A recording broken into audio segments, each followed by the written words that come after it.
In 1976, I wanted a bicycle. I wanted a 10-speed bad. Did I tell this story? And my stepdad was looking, he always read the newspaper. He wouldn't let us read the comics because it was ungodly. Come to find out years later, he was reading Spider-Man. But anyway, and I was too young to go work for it. And man, I wish I had that 10-speed right now. He found the one in the paper, Brother Marvin, and up in Peoria. Now, if you knew where Peoria was from where we lived, that was where the rich people were living. And we get up there, he doesn't tell me anything, and the bike's been wrecked. And this thing was a Schwinn 1976 bicentennial bicycle. And I mean, it was painted star stripes from the factory. But it was wrecked. The rims were bent in half. The fork was bent. And my heart sank. I was thinking, man, I'm getting me a 10-speed. I didn't say a word all the way home. What are you going to say? Stuffed it in the trunk of the car and got home, and Dad said, son, bring me your little red wagon. I had this, I don't know where it went, but I had this 60s red rider wagon from the 60s. I got it, and he began to work.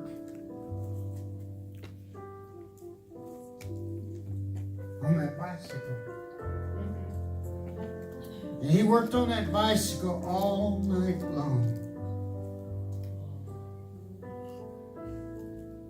And of course, he told me to go to bed, and now we're poor.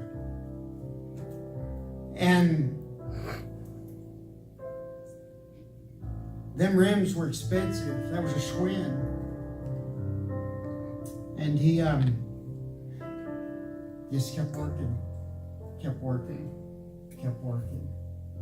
I mean, the rim was literally bent in half.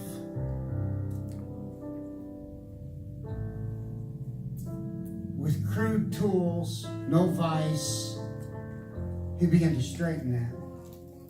He took them spokes out one at a time, and he straightened them on the concrete. He began to work on that rim, and of course both rims are bent. And he took that rear end apart, and that derailleur was all bent up, and that thing was a mess.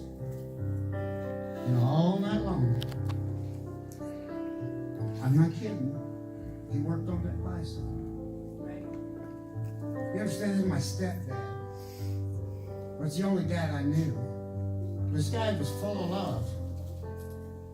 And I watched him. He made a little mount on the side of that little red wagon.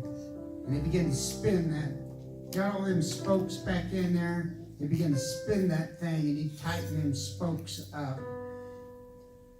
I didn't know how he did it. Now I do, because I work with metal and I straighten cars, but he began, without tools, he began to straighten that rim until that rim, you know, where that big bulge was straight again. He put that tire back on that rim. He said, I think that'll do it. And then he started on the rear. And then he took that fork without heat or without anything, and he began to work that fork until that fork was perfect. It's Father's Day. Hang on with me. And he took that fork and he put it back on that bicycle. And he put those rims back on that bicycle, and he spun them, and he just watched it. And he said, I think that'll do it.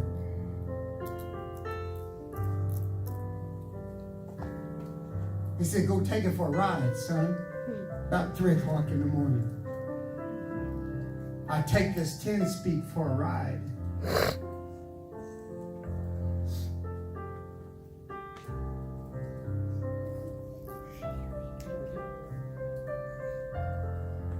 I was the proudest kid in the block.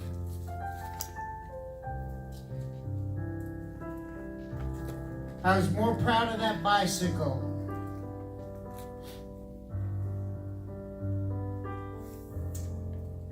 than I've ever been proud of anything. When I left home, I left it in the shed, and I don't know what happened to it. A few years ago, I told my wife, I said, I'd like to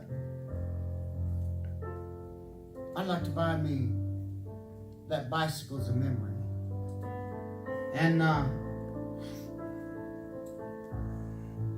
and of course we were going through a hard time and I didn't have no money. And I came across an ad,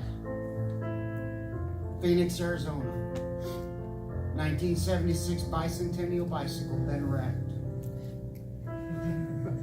Oh, listen to this. Was repaired by an expert craftsman because you cannot tell it. I contacted them. I wanted to buy that bicycle. They wanted over $2,000 for that bicycle. Of course, I didn't get the bicycle. It's Father's Day. I'm going to turn this around in a minute. You just hang on. We're going to sing a song. It's an old Lanny Wolf song. And we practiced it this morning and I could not hit the note. Sinuses, my throat is scratchy. This note goes really high. It's the note that Dave Peterson, as you know, can hit. And just sing it to the Lord. Yes. And it's been years since we sung this song. And somewhere we recorded this song. But I'm going to try it this morning. Man, Brother Marvin.